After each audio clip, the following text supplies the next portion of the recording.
Մանախ Մականունով Արմեն Վարդանյանն ու Արամ Բարսեղյանը միմյանց հետ ծանոթացել էին քրեակատարողական հիմնարկում։ Պատիժը կրելուց եւ ազատվելուց հետո նրանց մտերմությունը շարունակվել էր։ Նրանք չէին աշխատում, մշտական բնակության վայր չունեին, իսկ իրենց գոյությունն էլ պահպանում էին ծանոթներից կամ հարազատներից գումար խնդրելով։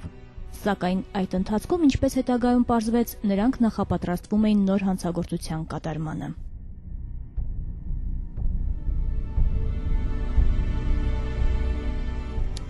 Արմեն Վարդանյան, ծնված 1978 թվականին Երևան քաղաքում, ազգությունը հայ, Հայաստանի Հանրապետության քաղաքացի, կրթությունը միջնակարգ, ամուրի, չի աշխատել, նախկինում մի քանի անգամ դատապարտված, մեղադրվում է Հայաստանի Հանրապետության քրեական օրենսգրքի 175-րդ հոդվածի 3-րդ մասի առաջին կետով, 34-104-րդ հոդվածի 2-րդ մասի առաջին և 8-րդ կետերով, 235-րդ հոդվածի առաջին մասով, ավազակային հարձակում գործելու, սպանության փորձի և ապօրինի զենք պահելու համար։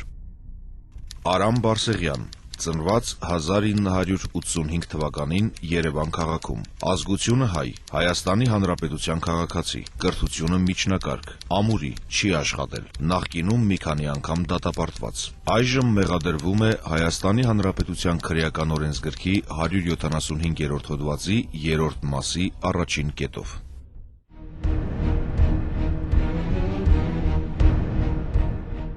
Տուժող Նադյա Շահնազարյանը ձեռնարկության գանձապահն էր։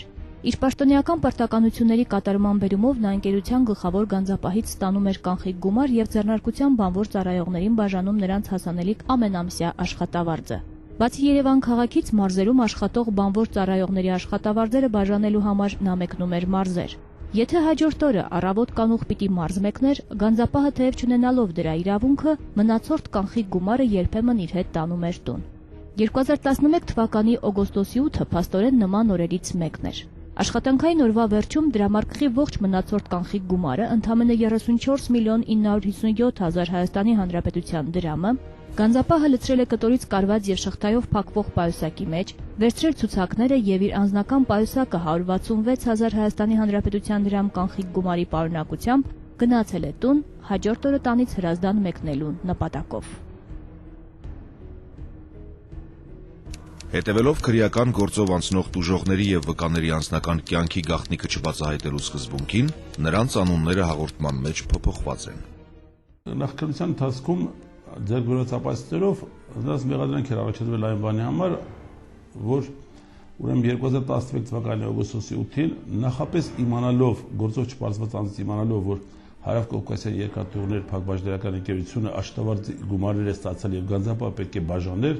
և որոշ գումարներ, որոնք չէր բաժանել, մոտավորապես 35 միլիոն, ավելի ճշգրիտ 34 միլիոն 957 հազար դրամ, գումար պետք է տաներ տուն։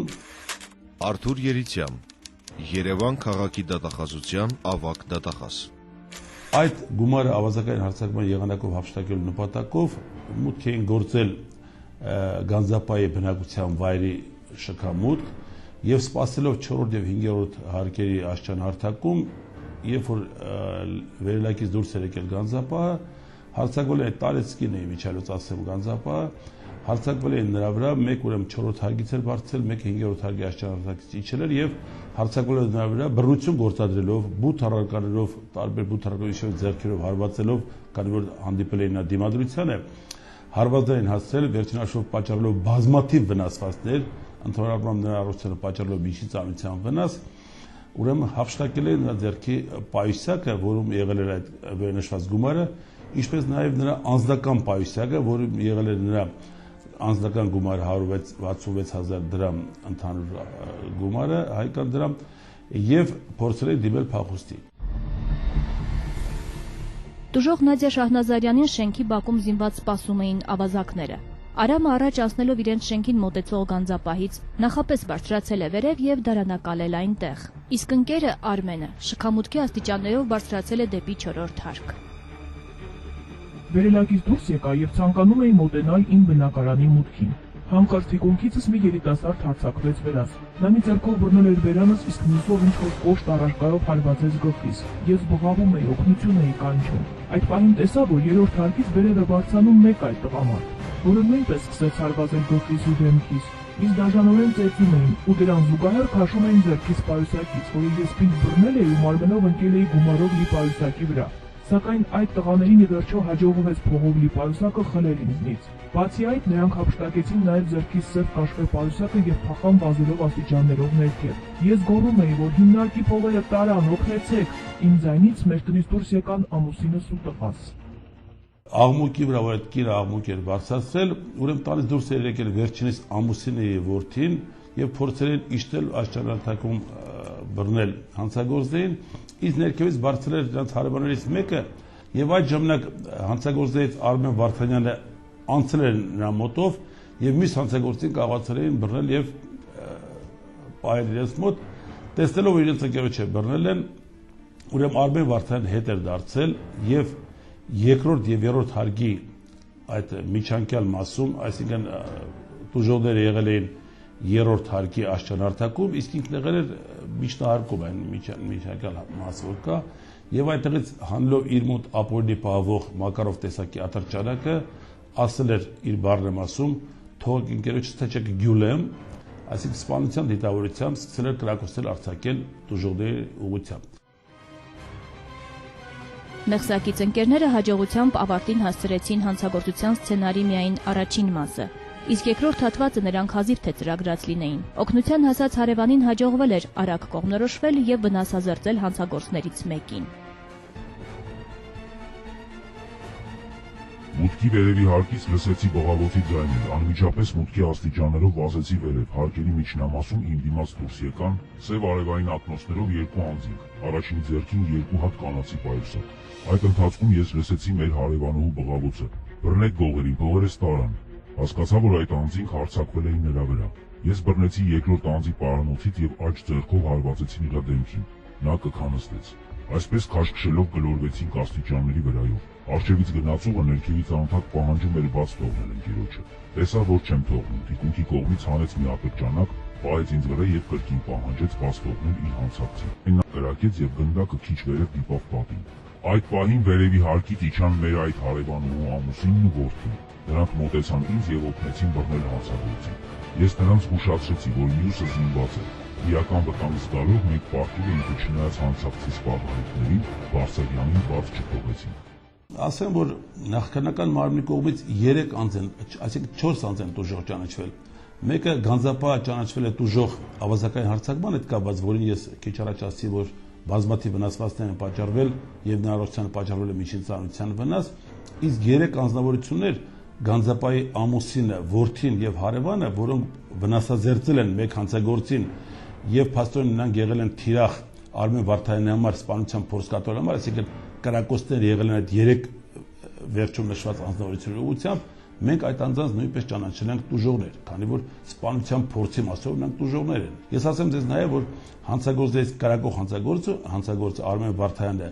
տառապում է աչքի շլություն կատարախտը հիվանդությամբ, որը որ գործում փաստաթղթեր կան, եւ դա է հիմնական երևի պատճառներից մեկն եղել, որպեսզի կարող այդքան մոտ 4-5 մետր տարածության վրա ինքը չի կարողացել նշանալու կրակոց արձակել եւ վնասել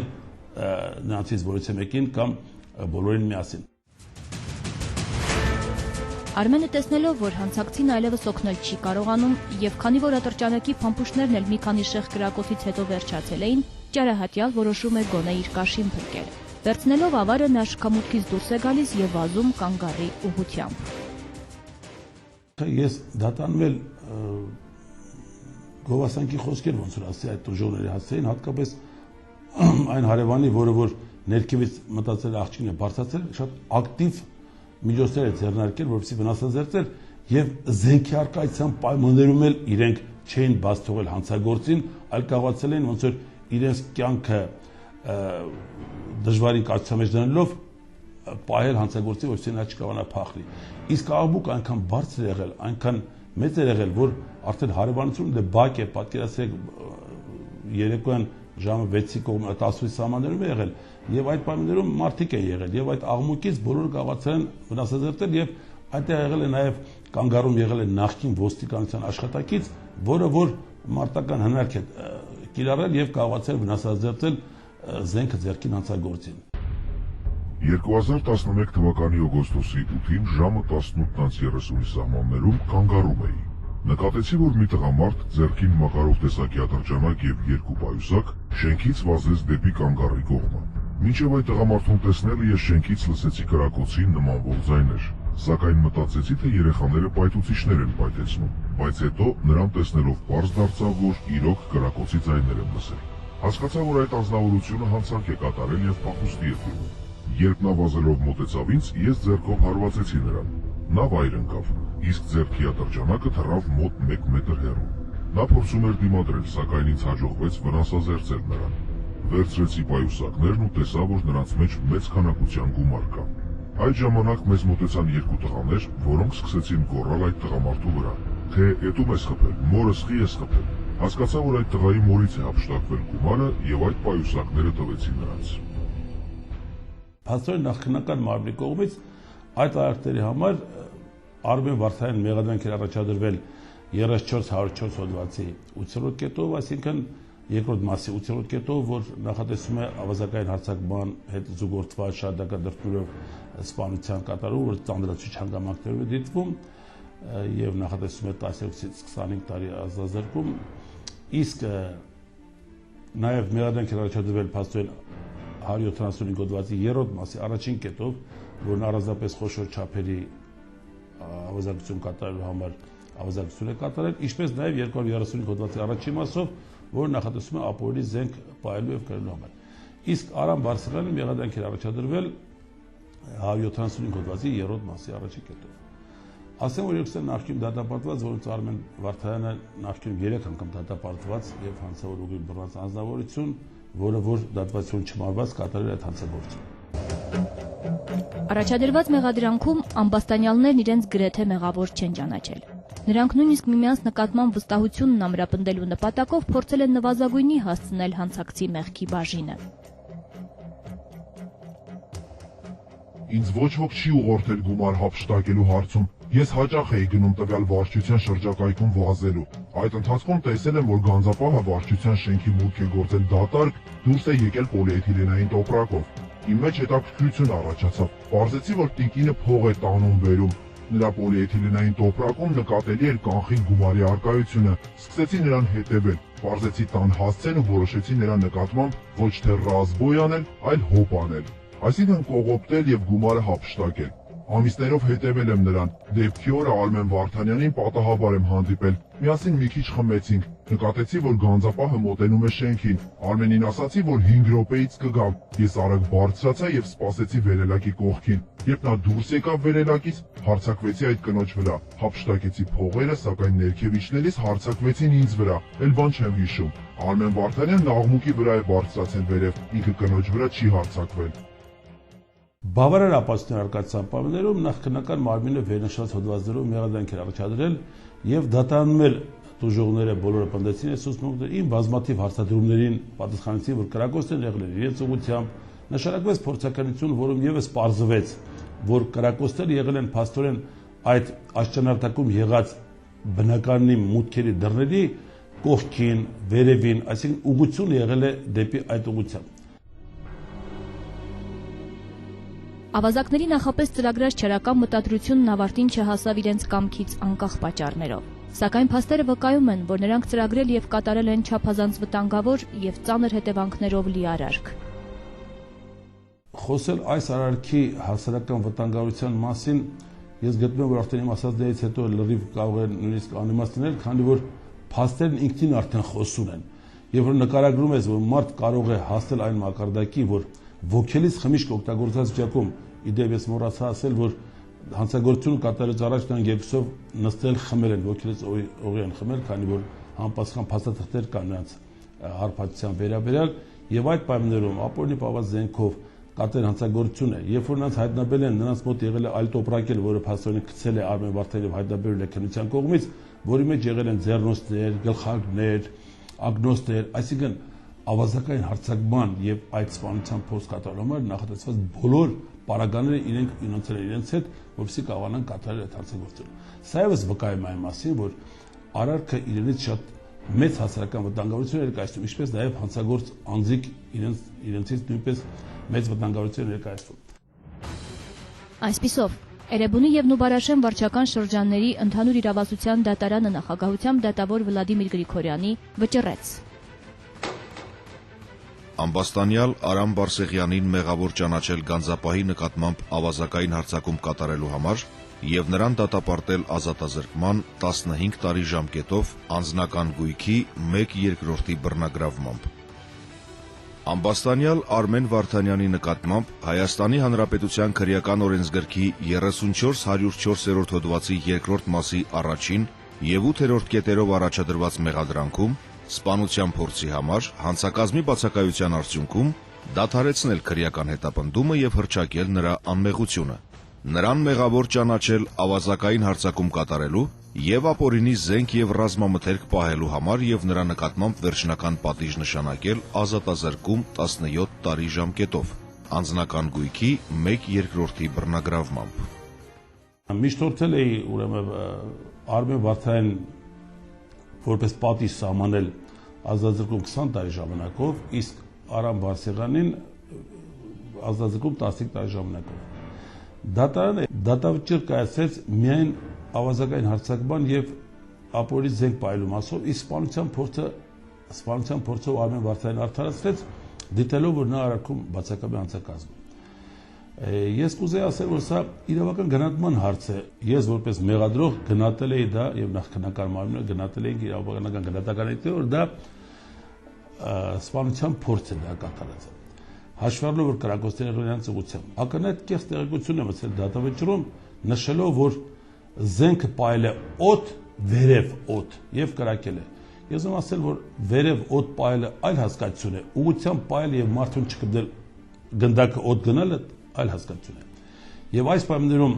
դիտել սա, որ պահել է օդ եւ օդ է կրակել, այսինքն վերև է պահել եւ օդ է կրակել, որի պատճառով բացակայում է հիմնական պատճառաբանությունը դատարանի սա է, որ դիտել է, որ այստեղ բանը սպանության փորձի հանցակազմը բացակայում է։ Իհարկե մեր կողմից բողոքի նախագիծ է պատրաստվում, մենք պետք է բողոքարկենք անպայման նշված մասով դատավճիռը, քանի որ ես գտնում եմ, որ նրա կատարած արարքը դասական օրինակ է սպանության փորձի, որը զուգորդված է ավազակային եւ շարունակական նպատակներով զուգորդված սպանության փորձ։ Հանցագործին դատապարտելը նրան ազատությունից զրկելն ունի դաստիարակիչ նշանակություն։ Հասարակությունից մեկուսացված անձը երկար ժամանակ ունի խորհելու, սթափվելու եւ զղջալու կատարած հանցավոր արարքի համար։ Սակայն այս դեպքում ամբաստանյալների կենսագրությունը վկայում է, որ նրանք իրենց հանցավոր արարքների համար բազմիցս դատապարտվել են եւ ուղղվելու փոխարեն ծրագրել եւ կատարել են նոր հանցագործություններ։ Պատիժը մեկ նպատակ ունի՝ վերականգնել սոցիալական արդարությունը եւ կանխել հանցագործությունների կատարումը ինչպես տվյալ հանցագործությունների, այնպես էլ այլ անձանց կողմից։ Եվ այս պայմաններում միշտ չէ, որ ես կուզեի ասել, որ պատժի խստությունը ապահովում է նպատակի պատժի նպատակների իրականացումը, բայց տվյալ դեպքում ես կուզեի ասել, որ խիստ պատիժ չի նշանակվել այս երկու հանցագործների նկատմամբ, այլ նշանակվել իրենց անձին եւ կատարած արարքի հասարակական համաչափ պատիժ։ Թեև առաջին ատյանի դատարանն ապացուցված է համարել ամբաստանյալներին մեղսագրվող արարքն ու կայացրել մեղադրական դատավճիռ, այդուհանդերձ, քանի դեռ դատավճիռը չի մտել օրինական ուժի մեջ, հաշվի առնելով անմեղության կանխավարկածը, ամբաստանյալին չի կարելի անվանել հանցագործ։